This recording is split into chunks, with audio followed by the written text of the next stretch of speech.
ওরে মুসলমান নবীর উম্মত, জাহান্নামের বয়ান যতটুকু শুনতে যত সহজ মনে হয় রে বাবা, বাস্তবতা কিন্তু অনেক কঠিন। রাসূল সাহাবায়ে কেরামদের ঘটনা শুনান। ও আমার সাহাবায়ে কেরাম, জাহান্নামের মধ্যে একজন ব্যক্তি এত চিৎকার করিয়া আল্লাহকে ইয়া হান্নান ইয়া মান্নান বলিয়া বলিয়া ডাকতে থাকবেন। তার চিৎকারের আওয়াজে সবাই আশ্চর্য হয়ে যাবে।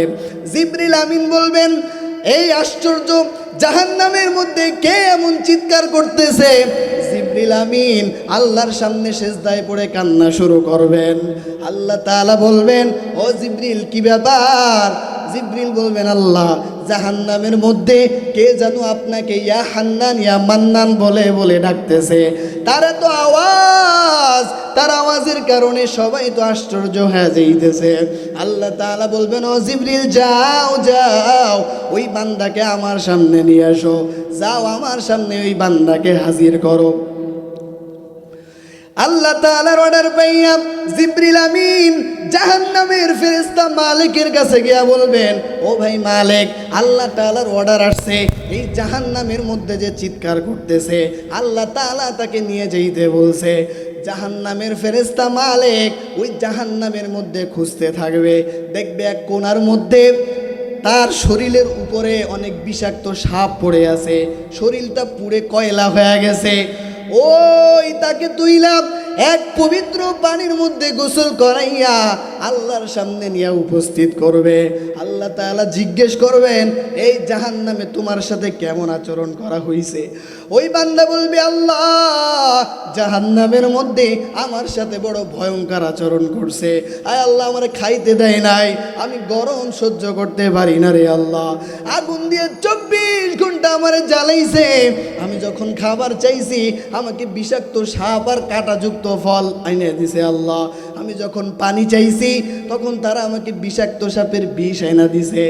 আয় আল্লাহ, তারা পুজ রক্ত এগুলো আনছে, এগুলো তো আমি খাইতে পারি নাই রে আল্লাহ, জাহান্নামের আযাব তো বড় ভয়ঙ্কর, আমি সহ্য করতে পারি না। আল্লাহ তাআলা বলবেন, যা তুই আবার জাহান্নামের মধ্যে চলে যা। ওই বান্দা কান্না করে বলবে, ও দয়ার মালিক, আপনার সিফাত হইল আপনি কোনো বান্দাকে যখন জাহান্নাম থেকে বের করেন, জাহান্নাম থেকে বের করে তাকে জান্নাতে দেন।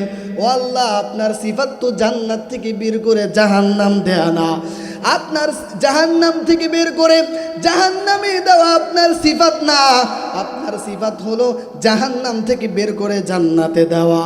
আয় আল্লাহ, আমি যত অন্যায় করেছি, আমি যত পাপ করেছি, আজকে তোমার কাছে ক্ষমা চাইলাম, আজকে তোমার কাছে মাপ চাইলাম রে আল্লাহ। জাহান্নামের মধ্যে অনেক কষ্ট, আমি ওই কষ্ট আর সহ্য করতে পারি না, দয়া করে মায়া করে তুমি আমাকে মাফ করে দাও। ওই বান্দা যখন কান্না করে দিবে আল্লাহ তাআলার বড় মায়া লাগবে। আল্লাহ তাআলা ডাক দিয়ে বলবেন, ও জিবরিল যাও যাও, এই বান্দা কান্না করছে, আমি আল্লাহ তাআলার দেখা বড় মায়া লাগছে, আমি আল্লাহ তাআলা তার জীবনের সব গুনাহ মাফ করে দিয়ে তাকে জান্নাতের মধ্যে ঢুকায় দিলাম। কো রিয়া মানুষ বানায়া কেমনে দিবা জাহান্নামে ফেলিয়া, আপনি যদি মাফ না করেন বান্দারে,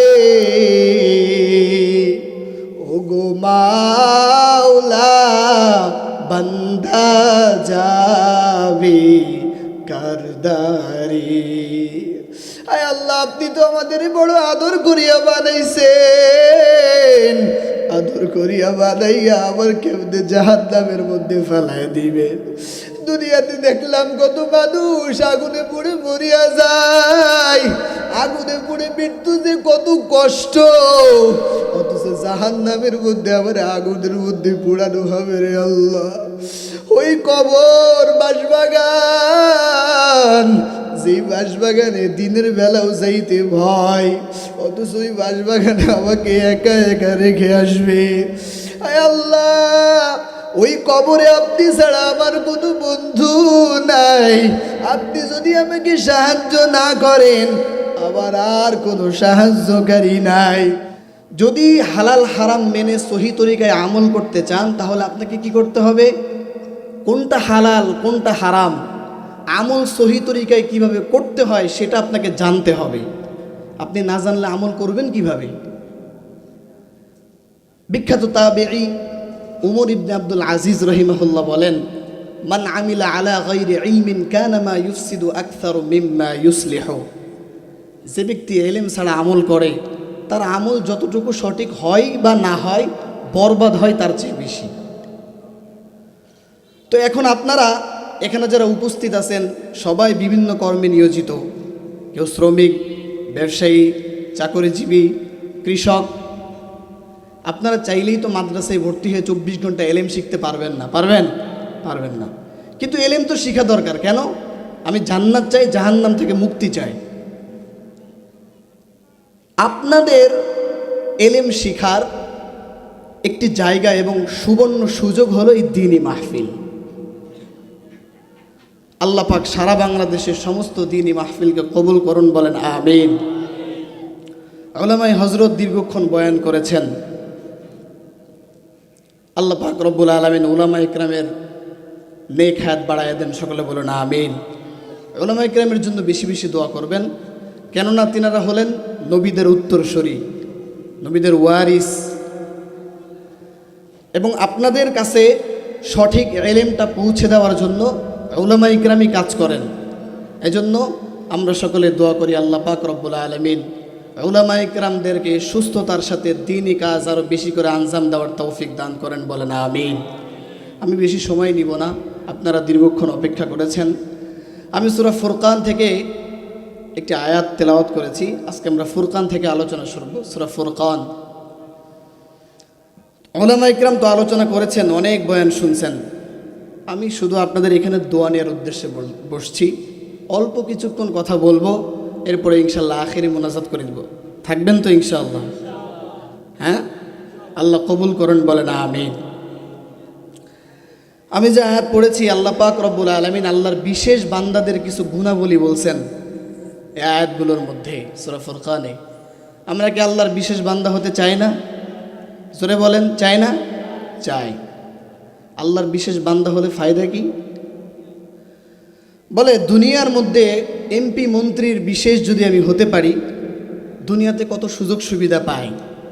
তাহলে আল্লাহ তাআলার বিশেষ বান্দা যদি আমি হই, তাহলে আমার আর কোনো ভয় আছে? কোনো চিন্তা আছে? কোনো চিন্তা নাই। এজন্য আমরা ইনশাআল্লাহ আজকে এই গুণগুলো জেনে যাব, জেনে এরপরে সেই নিয়ম অনুযায়ী আমল করব। আল্লাহ আমাদেরকে কবুল করুন, বলেন আমিন। আল্লাহ পাক বলেন, ওয়াইবাদুর রহমানিল্লাযীনা ইয়ামশুনা আলাল আরদি হাওনা। ইবাদুর রহমান মানে রহমানের বান্দা, দাস। ইবাদুন শব্দের অর্থ হলো বান্দা, আর রহমান শব্দের অর্থ হলো দয়ালু, অতিশয় দয়ালু। আমরা সবাই কার গোলাম? আরো জোরে বলেন। আর রহমান কে? রহমান কে? আর রহমান আল্লামাল কুরআন খালাকাল ইনসান আল্লামাহুল বায়ান। রহমান হলেন আমার ওই আল্লাহ তাআলা, যিনি মানুষকে কোরআন শিক্ষা দিয়েছেন, মানুষ সৃষ্টি করেছেন এবং মানুষদের সুন্দর বাচনভঙ্গি শিক্ষা দিয়েছেন, তিনি হলেন রহমান। তাহলে আল্লাহ তাআলা আয়াতের মধ্যে আল্লাহর রহমানের বান্দা কারা, আল্লাহর বিশেষ বান্দা কারা, তাদের গুণ আল্লাহ তাআলা বলতেছেন। আল্লাহ বলেন, 1 নম্বর, আল্লাযীনা ইয়ামশুনা আলাল আরদি হাওনা। আল্লাহ তাআলার বিশেষ বান্দা যারা হয়, তারা জমিনের মধ্যে নম্রভাবে চলে, জমিনের মধ্যে কখনো অহংকার করে চলে না। আল্লাহর বান্দাদের মন সব সময় নিচু থাকে, যখন তারা জমিন দিয়ে হাঁটা চলা করে তখন তারা নম্রভাবে জমিন দিয়ে চলাফেরা করে। যখন গাড়ি চালায় তখনও তারা অহংকারের সাথে গাড়ি চালায় না, নম্রভাবে গাড়ি চালায়, নম্রভাবে দুনিয়াতে চলাফেরা করে। আল্লাহ তাআলা ভিন্ন আয়াতে বলেন, ওয়ালা তামশি ফিল আরদি মারহা ইন্নাল্লাহা লা ইউহিব্বু কুল্লা মুখতালিন ফখুর। আল্লাহ তাআলা বলেন, জমিনের মধ্যে অহংকারী করে চলবা না, নিশ্চয় আমি আল্লাহ তাআলা অহংকার যারা করে ওই সমস্ত বান্দাদের পছন্দ করি না। নবীজি হাদিসে বলেন, মান তাআযযামা ফি নাফসিহি আও ইখতালা ফি মিশিয়াতিহি লাকিয়াল্লাহু ওয়া হুয়া আলাইহি গাদবান। যেই ব্যক্তি মনে মনে অহংকারী করলো, অহংকারী নিয়ে দুনিয়াতে চললো, চলার মধ্যে অহংকারী ভাব দেখাইলো, আল্লাহ পাক যখন হাসরের ময়দানে ওই বান্দার সাথে দেখা করবেন, আল্লাহ পাক তখন রাগান্বিত অবস্থায় থাকবেন।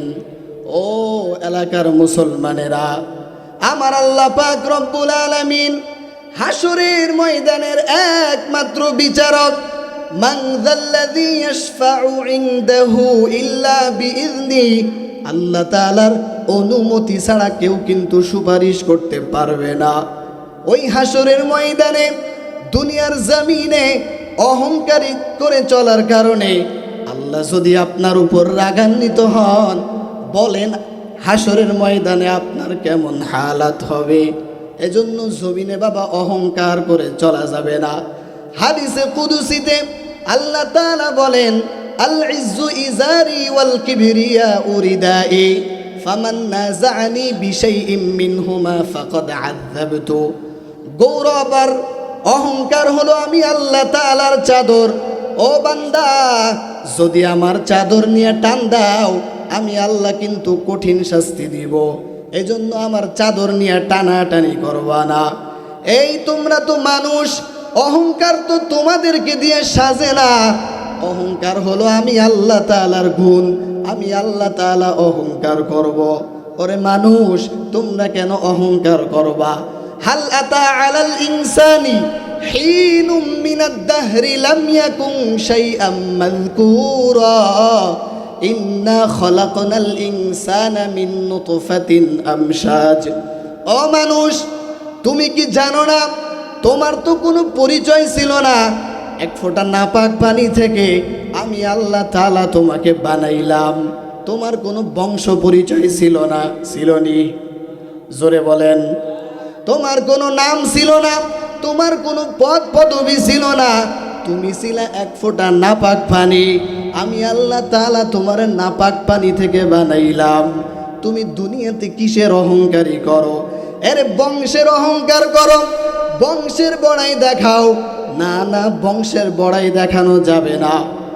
এই তুমি টাকা পয়সার অহংকারী করো, কারুনের দিকে তাকাও। আমি আল্লাহ তাআলা কারুনকে কেমন শাস্তি দিছি? দুনিয়াতে অহংকার করার কারণে আমি আল্লাহ তার সম্পদ সহ তার জমিনের নিচে ডাবায়া দিছি। ক্ষমতার অহংকারী দেখাও, ফেরাউনের দিকে তাকাও। ক্ষমতার অহংকারী করার কারণে আমি আল্লাহ তাআলা আজও পর্যন্ত তারে মিশরের মধ্যে একটা লাশ বানায় রাখছি। আজও পর্যন্ত মানুষ দেখে সেটা শিক্ষা নাও। সাবধান মানুষ, তোমরা দুনিয়ার জমিনে অহংকারী করে চলবা না। সৌন্দর্যের অহংকারী করো না, না, একদিন তো তুমিও মরে যাবা। তোমার মতো কত সুন্দরী অন্ধকার কবরে পোকা মাকড়ের খাবার হয়ে গেল, একদিন তো তুমিও মরবা, তুমিও কিন্তু পোকা মাকড়ের খাবার হয়ে যাবা।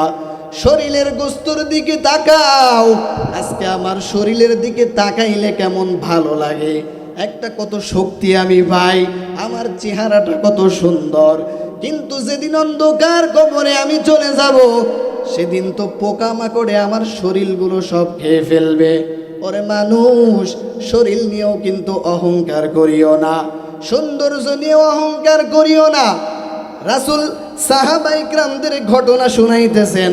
ও আমার সাহাবায়ে কেরাম, বাইনামা রাজুলুন ইয়ামশি ফি হুল্লাতিন তুজিবুহু নাফসুহু মুরাজ্জিলুন জুম্মাতাহু। পূর্ববর্তী উম্মতের এক বান্দা জমিনের মধ্যে অহংকারী করে চলতেছে। ইদ খসাফাল্লাহু বিহি, আল্লাহ তাআলা তার পায়ের নিচের মাটি ধসায় দিছে। ফাহুয়া ইয়াতাজালজালু ইলা ইয়াউমিল কিয়ামা। রাসূল বলেন, ও আমার সাহাবায়ে কেরাম, ওই বান্দা মাটির নিচে চলে গেল এবং কিয়ামত পর্যন্ত ওই বান্দা মাটির নিচে যাইতে থাকবে। এজন্য বাবা, দুনিয়ার জমিনে অহংকারী করা যাবে না। আল্লাহ তাআলার বিশেষ বান্দা যদি হতে চাও, 1 নাম্বার গুণ অর্জন করা লাগবে। কি? রাস্তা দিয়ে নম্রভাবে হাঁটতে হবে। পারবেন তো আমল করতে? আল্লাহ কবুল করো। 2 নাম্বার, ওয়া ইযা খাতাবাহুমুল জাহিলুনা ক্বালু সালামা। আল্লাহ তাআলা বলেন, কোন মূর্খ মানুষ যদি তোমাদেরকে খারাপ ভাষায় কথা বলে, কোন মূর্খ যদি তোমার সাথে তর্ক করতে আসে, খবরদার মূর্খের সাথে তর্কে জড়াবা না। মূর্খরে বলবা সালাম, তোমার উপর শান্তি বর্ষিত হোক।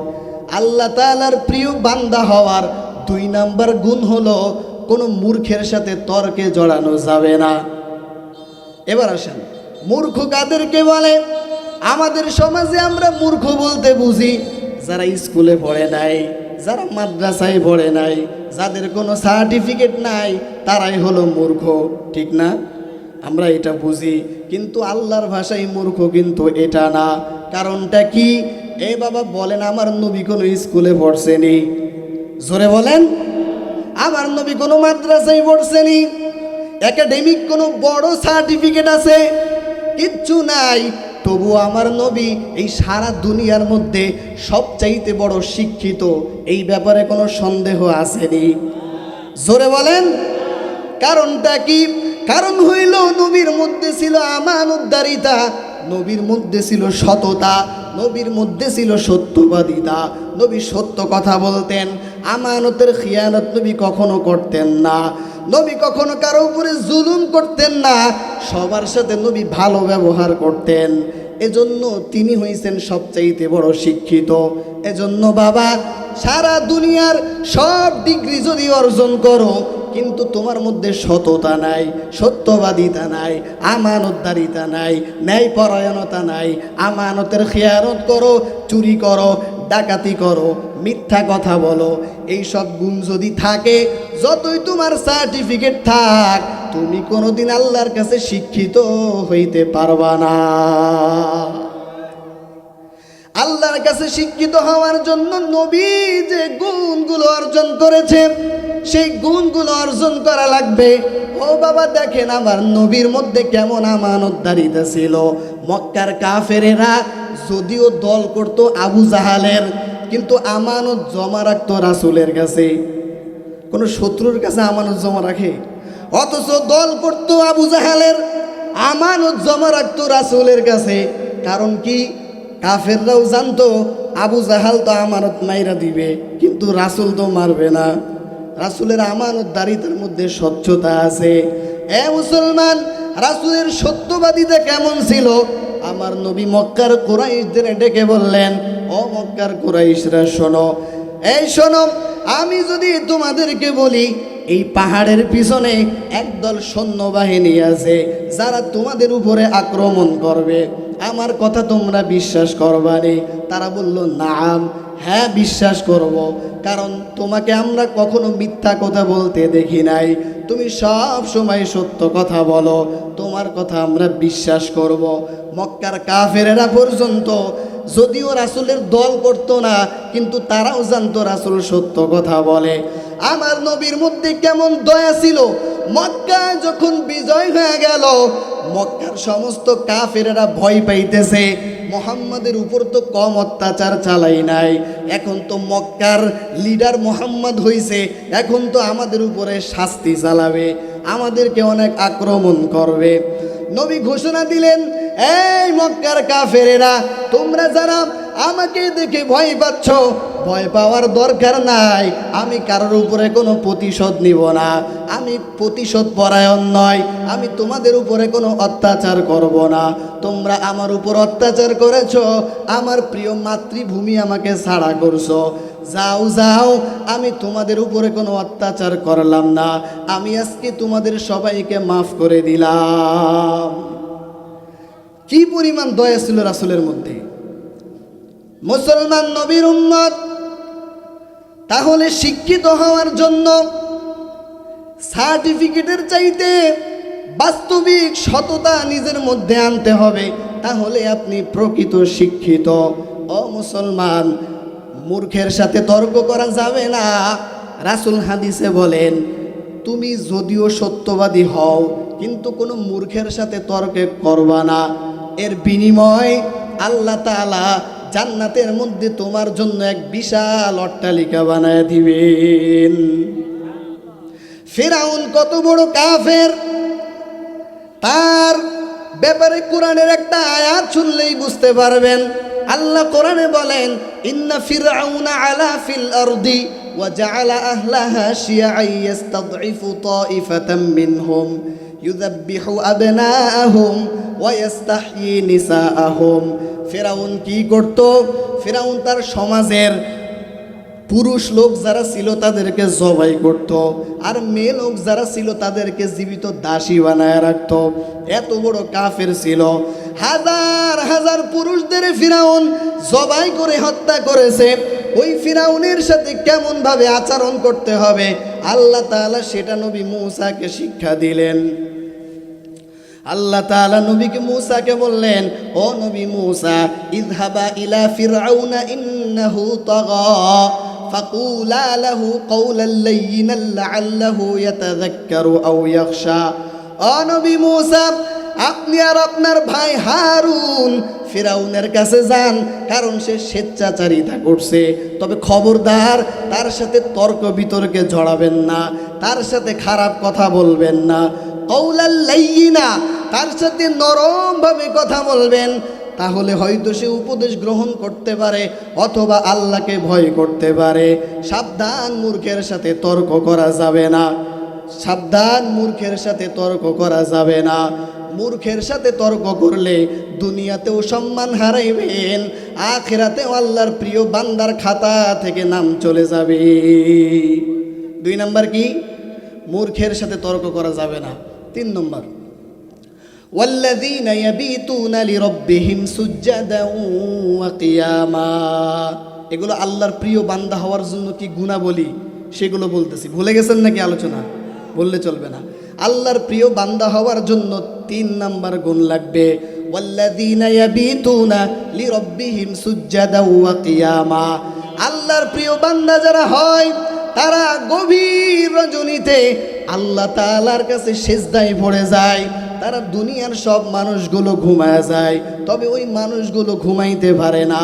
তারা আল্লাহর মহব্বতে বিছনা ত্যাগ করে নামাজের মধ্যে দাঁড়ায় যায়।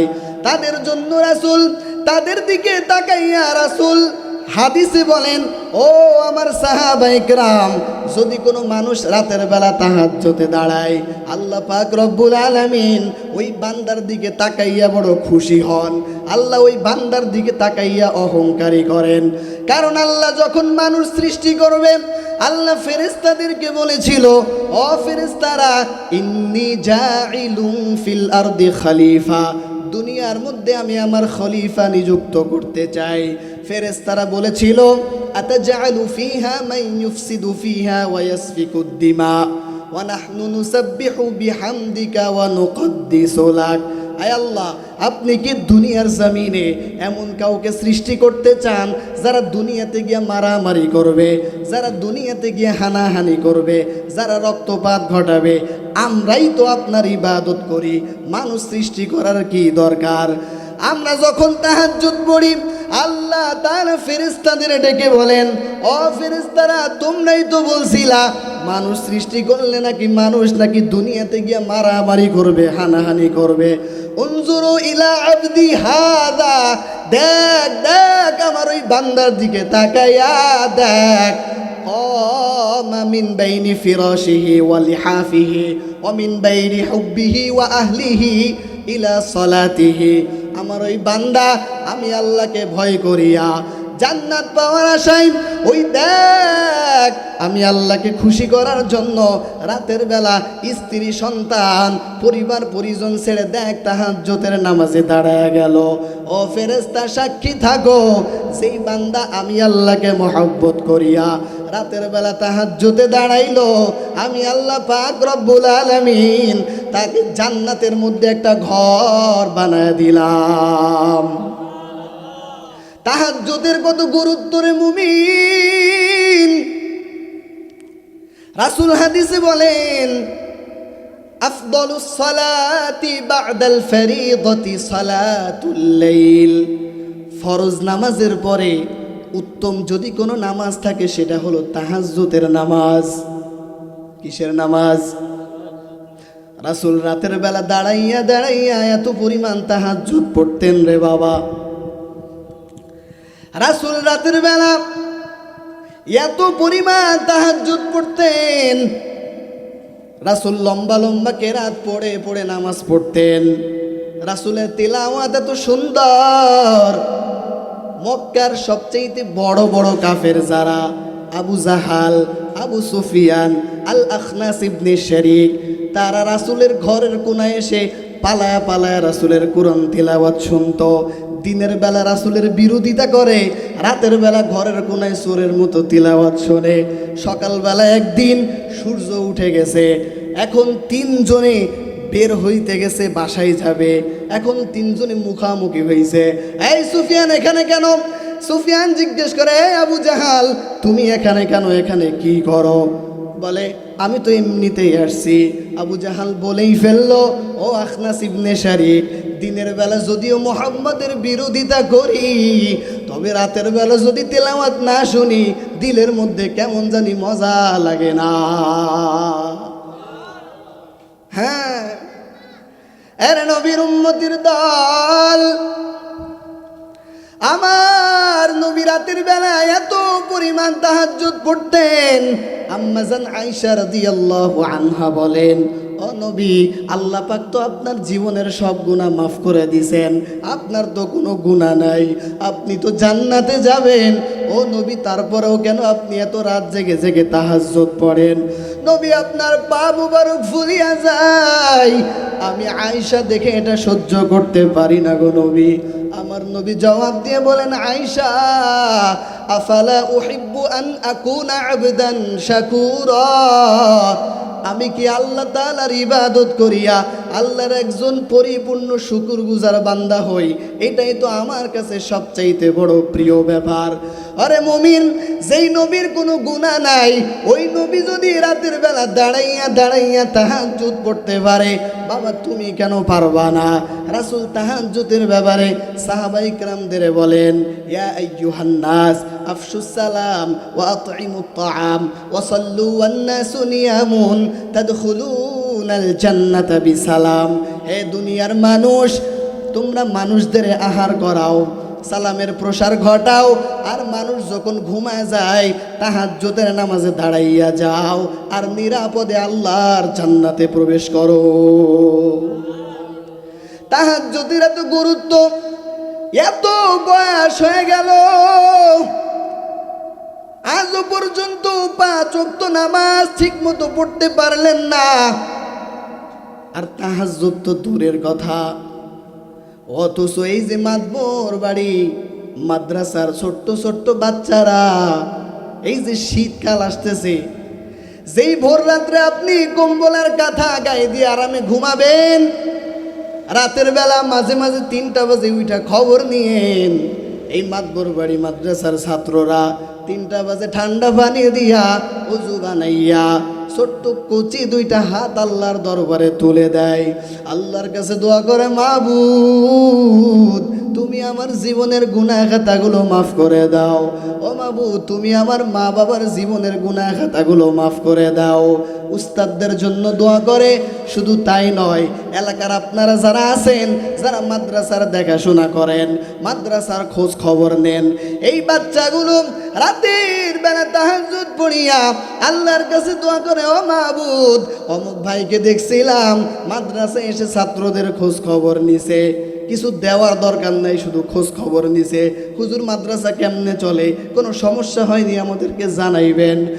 ওই ছাত্রগুলো গভীর রাত্রে উঠে আল্লাহর কাছে দোয়া করে আর বলে, ও মাবুদ অমুক ভাইকে দেখলাম মাদ্রাসায় এসে আমাদের খোঁজ খবর নিছে রে আল্লাহ। ও আল্লাহ ওই ভাইকে তো আমাদের পক্ষ থেকে দেওয়ার মতো কিছু নাই, তবে আজকে আপনার কাছে দোয়া করলাম ওই ভাইকে ছাড়া আমরা জান্নাতে যাব না। হ্যাঁ, দোয়া করতে থাকে এই ছাত্রগুলো। আমি তো মাদ্রাসায় পড়ছি, আমি করছি, এই যে ছোট ছোট কচি বাচ্চাগুলো দোয়া করে আপনাদের জন্য।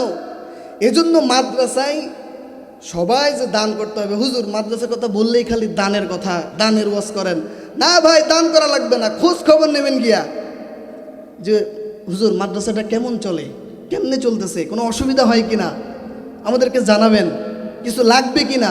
আপনি দেন বা না দেন পরের ব্যাপার, কিন্তু এই যে আশ্বাস দিলেন যে হুজুর লাগবে কিনা, আছে ইনশাল্লাহ, টেনশন করেন না, এই এতটুক কথা বললেন, এতটুক কথা আপনার জন্য রোজ হাসরের ময়দানে নাজাতের জরিয়া হয়ে যেতে পারে, পারে কি না? রাখবেন তো খোঁজ খবর ইনশাল্লাহ। আল্লাহ পাক আমাদেরকে তৌফিক দান করুন। রাতের বেলা তাহাজ্জুদ পড়ে আল্লাহর কাছে দোয়া করতে হবে রে মুমিন। এক সাহাবী রাসূলকে এসে বললেন, ও নবী, আল্লাহ তাআলার নিকটবর্তী হওয়ার জন্য কোনো আমল আসেনি, কোনো সময় আসেনি? নবী বললেন, ইন্না আকরাবা মা ইয়াকুনুর রাব্বু মিনাল আবদি জাওফাল লাইলিল আখির। তুমি যদি আল্লাহর সবচেয়ে নিকটবর্তী হতে চাও, রাতের বেলা তাহাজ্জুদের মধ্যে দাঁড়াইয়া যাওয়া। যারা তাহাজ্জুদ পড়ে তারা আল্লাহ তাআলার সবচেয়ে নিকটবর্তী হতে পারে। ও আল্লাহ, তুমি আমাদেরকেও তোমার নিকটবর্তী বান্দা হিসেবে কবুল করে নাও। এরে মুমিন, রাতের বেলা আমার আল্লাহ তাআলা নিজ আসমানে এসে বান্দাদের ডাকতে থাকেন আর বলতে থাকেন, আলা মিন মুস্তাগফিরিন ফাগফির লা। ও বান্দা, কে এমন আছো যে আমার কাছে ক্ষমা চাইবা? আমি আল্লাহকে বলো, আমি আল্লাহ তাআলা তোমাকে মাফ করে দিব। আলা মিন মুস্তারজিকিন ফারজুকহু। ও বান্দা, কে এমন আছো যার রিজিকের প্রয়োজন? আমি আল্লাহকে বলো, আমি আল্লাহ তাআলা তোমার রিজিকের ফায়সালা করে দিব। এভাবে যখন আল্লাহ তাআলা ডাকতে থাকেন আর দুনিয়ার কপাল পোড়া মুসলমানেরা আল্লাহ তাআলা নিজ আসমানে ডাকেন আর সবাই তারা তখন ঘুমায়। আরে মুসলমান, এই জন্য শেষ রাত্রে উঠে আল্লাহ তাআলার কাছে বেশি বেশি দোয়া করতে হবে, করবেননি? আল্লাহ কবুল করুন। 3 নাম্বার শেষ, এটা বলে শেষ করে দিব। 4 নাম্বার, আল্লাহর বিশেষ বান্দা যারা হতে চায় তাদের 4 নাম্বার গুণ হলো, ওয়াল্লাযীনা ইয়াকুলুনা রাব্বানা ইসরিফ আন্না আযাবা জাহান্নাম। যারা আল্লাহ তাআলার বিশেষ বান্দা, তারা আল্লাহ তাআলার কাছে জাহান্নাম থেকে মুক্তি চায়, তারা আল্লাহ তাআলার কাছে জাহান্নাম থেকে পানা চায়। ও বাবা, আমার আপনার নবীর কোনো গুনাহ নাই। নবী, ওই নবী তো আল্লাহর কাছে বেশি বেশি আল্লাহর কাছে দোয়া করতেন, যেই নবীর কোনো গুনাহ নাই, অথচ নবী আল্লাহ তাআলার কাছে জাহান্নাম থেকে পানাহ চাইতেন। নবী বলতেন, আল্লাহুম্মা ইন্না নাসআলুকাল জান্নাহ ওয়া নাউযু বিকা মিনান নার। ও আল্লাহ, তুমি আমার জান্নাত দাও, জাহান্নাম থেকে মুক্তি দাও। নবী আরো দোয়া করতেন, আল্লাহুম্মা আজিরনা মিনান নার। আয় আল্লাহ, আমি আপনার নিকট জাহান্নাম থেকে মুক্তি চাই। আল্লাহ তাআলা নবীরে বলেন, ও নবী, ওয়ামা আদরাকা মা সাকর। আপনি কি জানেন জাহান্নাম কি জিনিস? লা তুবকি ওয়ালা তাযার লাওয়াহাতুল লিল বাশার। জাহান্নাম এমন জিনিস, ওই জাহান্নাম কাউরে শাস্তি দিতে বাকি রাখে না, কাউকে আবার ছেড়েও দেয় না। জাহান্নামের আগুন যখন গায়ে লাগে, মানুষের গায়ের চামড়াগুলো ঝলসে যায়। ভিন্ন আয়াতে আল্লাহ তাআলা বলেন, সাউফা নুসলিহিম নারা কুল্লামা নাদিজাত জুলুদুহুম বাদদালনাহুম জুলুদান গায়রাহা লিয়াযুকুল আযাব। আমি আল্লাহ তাআলা জাহান্নামের মধ্যে যখন জাহান্নামীদের ফেলবো, জাহান্নামীদের চামড়াগুলো ঝলসে যাবে, আমি আল্লাহ তাআলা তাদের চামড়াগুলো পরিবর্তন করিয়া আবার তাদেরকে নতুন চামড়া লাগায় দিব, যেন তারা ভালো করিয়া জাহান্নামের শাস্তি ভোগ করে। ও বাবা, এই জাহান্নামের আযাব তো বড় ভয়ঙ্কর। দুনিয়ার আগুনে যদি মানুষের গায়ে একটু সামান্য ছ্যাঁক লাগে, ওই মানুষ বাঁচতে পারে না। ওই কয়েক মাস আগে ঢাকার উত্তরার মাইলস্টোন স্কুল অ্যান্ড কলেজের ঘটনা আপনারা জানেন। বিমান দুর্ঘটনায় কত ছোট্ট ছোট্ট বাচ্চাগুলো আগুনের মধ্যে পুড়ে কত লোক মারা গেল। মা বাবা বাহির থেকে দাঁড়াই আছে, দেখতেছে আমার সন্তানটা ভিতরে পুড়ে মরে গেল, কিন্তু মা বাবা চাইলেই সন্তানটারে বাঁচাইতে পারল না। শিক্ষক দেখতেছে আমার ওই ছাত্রগুলো পুড়ে গেল, কিন্তু করার কিচ্ছু নাই। যদিও একজন শিখতে থাকবে, কয়েক হাজার বছর পরে ওই জাহান্নামের একটা দরওয়াজার সাথে লেগে যাবে।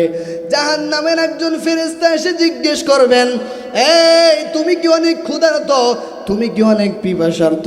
ওই জাহান্নাম ব্যক্তি বলবে, ও ভাই, জাহান্নামের মধ্যে আমার এত পরিমাণ শাস্তি দেওয়া হইতেছে, কয়েক হাজার বছর পর্যন্ত নিচের দিকে যাইতেছি, তবে কোনো কুল কিনারা পাইতেছি না রে ভাই। আজকে তো আমার পিপাসায় জিহ্বাগুলো বের হয়ে গেল, ও ভাই আমি তো আর বাঁচতে পারতেছি না। ওই ফেরেশতা বলবে, না ও তোমার জন্য খাবার আনছি।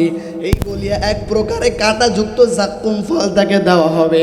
আবার বলবে, এই নাও তোমার জন্য পানি আনছি। এই বলিয়া এমন বিষাক্ত সাপের বিষ তাকে পান করাবে।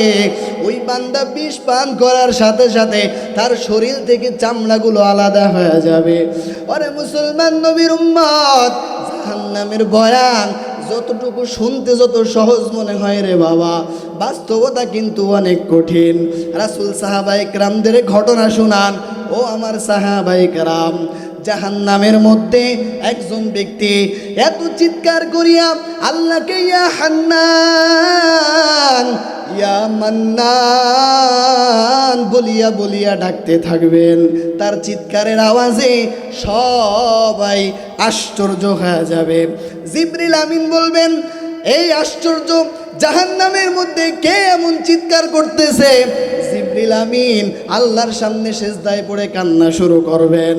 আল্লাহ তাআলা বলবেন, ও জিবরিল কি ব্যাপার?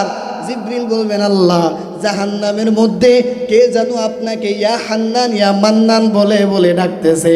তারা তো আওয়াজ, তার আওয়াজের কারণে সবাই তো আশ্চর্য হয়ে যাইতেছে। আল্লাহ তাআলা বলবেন, ও জিবরিল যাও যাও, ওই বান্দাকে আমার সামনে নিয়ে আসো, যাও আমার সামনে ওই বান্দাকে হাজির করো। আল্লাহ তাআলার অর্ডার পাইয়া জিবরিল আমিন জাহান্নামের ফেরেশতা মালিকের কাছে গিয়া বলবেন, ও ভাই মালিক, আল্লাহ তাআলার অর্ডার আসছে, এই জাহান্নামের মধ্যে যে চিৎকার করতেছে আল্লাহ তাআলা তাকে নিয়ে যাইতে বলছে। জাহান্নামের ফেরেশতা মালিক ওই জাহান্নামের মধ্যে খুঁজতে থাকবে, দেখবে এক কোণার মধ্যে তার শরীরের উপরে অনেক বিষাক্ত সাপ পড়ে আছে, শরীরটা পুড়ে কয়লা হয়ে গেছে। ওই তাকে তুইলা এক পবিত্র পানির মধ্যে গোসল করাইয়া আল্লাহর সামনে নিয়ে উপস্থিত করবে। আল্লাহ তাআলা জিজ্ঞেস করবেন, এই জাহান্নামে তোমার সাথে কেমন আচরণ করা হয়েছে? ওই বান্দা বলবে, আল্লাহ, জাহান্নামের মধ্যে আমার সাথে বড় ভয়ঙ্কর আচরণ করছে। আয় আল্লাহ, আমারে খাইতে দেয় নাই, আমি গরম সহ্য করতে পারি না রে আল্লাহ, আগুন দিয়ে 24 ঘন্টা আমারে জ্বালাইছে, আমি যখন খাবার চাইছি আমাকে বিষাক্ত সাপ আর কাঁটাযুক্ত ফল আইনে দিছে আল্লাহ, আমি যখন পানি চাইছি তখন তারা আমাকে বিষাক্ত সাপের বিষ আইনা দিছে। আয় আল্লাহ, তারা পুজ রক্ত এগুলো আনছে, এগুলো তো আমি খাইতে পারি নাই রে আল্লাহ, জাহান্নামের আযাব তো বড় ভয়ঙ্কর, আমি সহ্য করতে পারি না। আল্লাহ তাআলা বলবেন, যা তুই আবার জাহান্নামের মধ্যে চলে যা। ওই বান্দা কান্না করে বলবে, ও দয়ার মালিক, আপনার সিফাত হইল আপনি কোনো বান্দাকে যখন জাহান্নাম থেকে বের করেন, জাহান্নাম থেকে বের করে তাকে জান্নাতে দেন। ও আল্লাহ, আপনার সিফাত তো জান্নাত থেকে বের করে জাহান্নাম দেয়া না। আপনার জাহান্নাম থেকে বের করে জাহান্নামে দেওয়া আপনার সিফাত না, আপনার সিফাত হলো জাহান্নাম থেকে বের করে জান্নাতে দেওয়া। আয় আল্লাহ, আমি যত অন্যায় করেছি, আমি যত পাপ করেছি, আজকে তোমার কাছে ক্ষমা চাইলাম, আজকে তোমার কাছে মাপ চাইলাম রে আল্লাহ। জাহান্নামের মধ্যে অনেক কষ্ট, আমি ওই কষ্ট আর সহ্য করতে পারি না, দয়া করে মায়া করে তুমি আমাকে মাফ করে দাও। ওই বান্দা যখন কান্না করে দিবে, আল্লাহ তাআলার বড় মায়া লাগবে। আল্লাহ তাআলা ডাক দিয়ে বলবেন, ও জিবরিল যাও যাও, এই বান্দা কান্না করছে, আমি আল্লাহ তাআলার দেখা বড় মায়া লাগছে, আমি আল্লাহ তাআলা তার জীবনের সব গুনাহ মাফ করে দিয়ে তাকে জান্নাতের মধ্যে ঢুকায় দিলাম। এই জন্য জাহান্নাম থেকে পানা চাইবেন তো বেশি বেশি। আল্লাহর বিশেষ বান্দা হওয়ার জন্য আরও কিছু গুণাগুণ আছে। আপনারা অনেকক্ষণ বসে আছেন, আসলে বলতে মন যাচ্ছে, কিন্তু আপনারা শোনাই কুলাইতে পারবেন না। আবার ফজরের নামাজ পড়তে হবে, এখন বাসায় গিয়ে তাহাজ্জুদ পড়ে নেবেন, পড়ে ঘুমাবেন, তাছাড়া কিন্তু ভোর রাত্রে উঠতে পারবেন না। তো 4টা বিষয় আলোচনা করলাম। 1 নাম্বার হলো আল্লাহর বিশেষ বান্দা হওয়ার জন্য কি করতে হবে? অহংকার মুক্ত জীবন গঠন করে রাস্তা দিয়ে চলাফেরায় নম্রভাবে চলতে হবে, কোনো অহংকার করা যাবে না। 2 নাম্বার কি?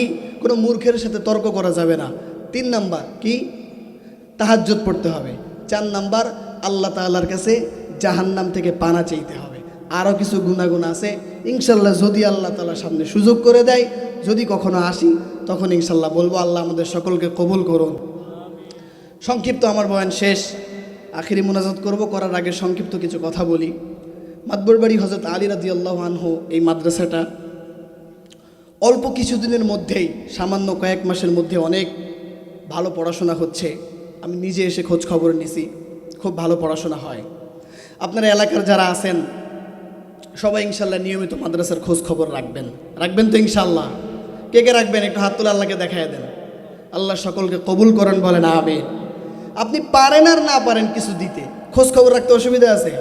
একটা বাচ্চারে ডাক দিয়ে যদি বলেন, বাবা কেমন আছো, মাথায় হাত বুলাইয়া দিলেন, বাবা কেমন আছো, পড়াশোনা কেমন চলতেছে, কোনো এতিম বাচ্চার মাথায় যদি হাত বুলাইয়া দেন, রাসূল বলেন ওই এতিম বাচ্চার মাথায় যতগুলো চুল আছে আল্লাহ পাক রব্বুল আলামিন তার আমলনামার মধ্যে সেই পরিমাণ সওয়াব লিখে দেন। সুবহানাল্লাহ।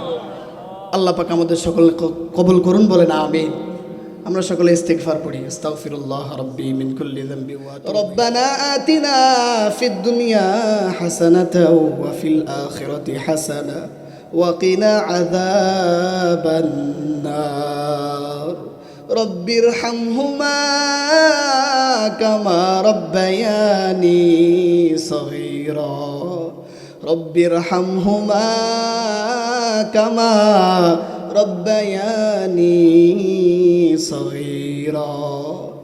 ইয়া আরহামার রাহিমিন, ইয়া মুজিবাস সাইলিন, ইয়া রাব্বাল আলামিন। আল্লাহ, আয় আল্লাহ, কুদরতের নজর দিয়ে একটু তাকায়া দেখেন আমার কত যুবক ভাই।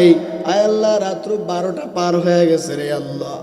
আমার এই যুবক ভাইয়েরা চাইলে বিভিন্ন গুনার কাজে লিপ্ত হইতে পারত, আয় আল্লাহ, কিন্তু আপনার মহব্বত এই ময়দানে এসে হাজির হয়ে গেল। উলামা ইকরাম বয়ান করছেন, আয় আল্লাহ, আমার যুবক ভাইয়েরা শুনছে রে আল্লাহ। আয় আল্লাহ, মেহেরবানি করে আমার যুবক ভাইদের তুমি কবুল করে নাও। আয় আল্লাহ, আমরা যারা হাত তুললাম, তুমি আমাদের জীবনের সমস্ত গুনাহ খাতাগুলো মাফ করে দাও। আয় আল্লাহ, আমাদের পরিবার পরিজন, আত্মীয় স্বজন, বন্ধু বান্ধব, পাড়া প্রতিবেশী, মহল্লার মানুষ, মহব্বতের মানুষ, সকলের জীবনের সব গুনাহ খাতাগুলো মাফ করে দাও। আয় আল্লাহ, আমরা যারা হাত তুললাম, আমাদের ভিতরে অনেকের মা নাই, অনেকের বাবা নাই, অন্ধকার কবরের বাসিন্দা হয়ে গেছে রে আল্লাহ। আয় আল্লাহ, কত যুবক ভাই এখানে আছেন, আয় আল্লাহ, যারা সারা জীবন পড়াশোনা করছেন, মা বাবা বড় কষ্ট করে পড়াশোনা শিখাইলো, ছোট্টবেলায় নিয়ত করছে পড়াশোনা শেষ করিয়া যদি চাকরি করি, আমার চাকরির বেতন দিয়া আমার বাবারে ভালো মন্দ খাওয়াবো, আমার মারে ভালো মন্দ খাওয়াবো। কিন্তু কপালটা বড় খারাপ, বেতন পাইলো, বড় হইল, চাকরিও পাইলো, কিন্তু প্রথম মাসের বেতন দিয়া মায়ের কাফনের ব্যবস্থা করা লাগলো। দ্বিতীয় মাসের বেতন দিয়া বাবার কাফনের ব্যবস্থা করা লাগলো। আয় আল্লাহ, এই ময়দানে যাদের মা নাই, যাদের বাবা নাই, দয়া করে মা বাবার কবরটাকে আপনি জান্নাতের টুকরা বানায় দিন। আয় আল্লাহ, ওই অন্ধকার কবর এমন জায়গা, দুনিয়াতে মানুষ যেখানেই থাকুক ইন্টারনেটের যুগে সবার খবর নেওয়া যায় রে আল্লাহ, কিন্তু বাড়ির পাশে মায়ের কবর, বাড়ির সামনে বাবার কবর, একবারের জন্য গিয়া জিজ্ঞেস করতে পারলাম না, ও বাবা তুমি কেমন আছো, মা তুমি কেমন আছো? আবার মা বাবা কত কষ্ট করিয়া লালন পালন করছি, কত রাত আর আমি ঘুমাইতে পারি নাই, কতদিন আমার মা খাবার প্লেটটা সামনে নিয়ে খানা খেতে পারে নাই।